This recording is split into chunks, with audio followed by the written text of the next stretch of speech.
ఆశ ఆశగా అడిగింది మాతో సావాసం, హాయి హాయిగా నవ్వింది మాతో సంతోషం.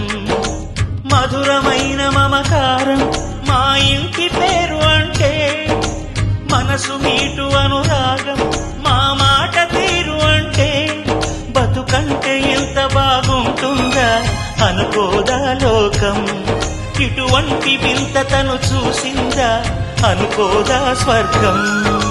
సరే పమాగరే సరే సరే సా, ఆశ ఆశగా అడిగింది మాతో సావాసం, హాయి హాయిగా నవ్వింది మాతో సంతోషం.